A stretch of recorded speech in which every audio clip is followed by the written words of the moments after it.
កាលពីព្រេងនាយមានស្ដេចក្អែកមួយរស់នៅលើកំពូលដើមត្នោតយ៉ាងខ្ពស់ដែលថ្ងៃមួយស្ដេចក្អែកមានបំណងរៀបចំពិធីមង្គលការយ៉ាងធំដុំឲ្យកូនប្រុសស្រីរបស់ខ្លួនទ្រង់បានចាត់ពលករឲ្យហោះទៅហៅសត្វជិតឆ្ងាយមកស៊ីការនិងរៀបចំចំណីអាហារត្រីសាច់ផ្លែឈើគ្រប់មុខយ៉ាងបរិបូរណ៍ពួកសត្វស្លាបរាប់រយក្បាលបានហោះមកជួបជុំគ្នាស៊ីផឹកយ៉ាងសប្បាយកញ្ជ្រៀវរំពងពេញព្រៃ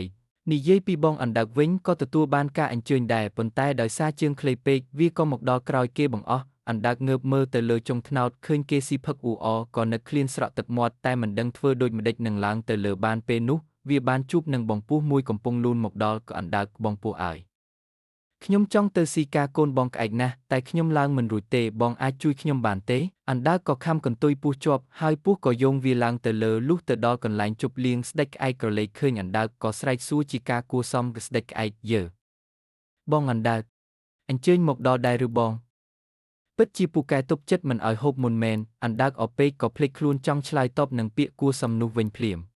អណ្ដើកបាទគ្រាន់តែហាមាត់ភ្លាមអណ្ដើកក៏របូតពីកន្ទុយពស់ធ្លាក់មកដីបណ្ដាលឲ្យស្នូកបែកមានស្នាមរហូតមកដល់សប្តាហ៍ថ្ងៃវាមិនត្រឹមតែគ្រោះថ្នាក់ដល់ខ្លួនទេសូម្បីតែអាហារដែលប៉ងនឹងស៊ីក៏ត្រូវខកខានទៅវិញដែរមេរៀនជីវិតភាពធ្វេសប្រហែសការភ្លេចខ្លួនតែមួយរំពេចដោយសារតែការត្រេកអរហួសហេតុឬការចង់ឆ្លើយតបនឹងពាក្យសរសើរអាចធ្វើឲ្យយើងធ្លាក់ក្នុងគ្រោះថ្នាក់ដែលស្មានមិនដល់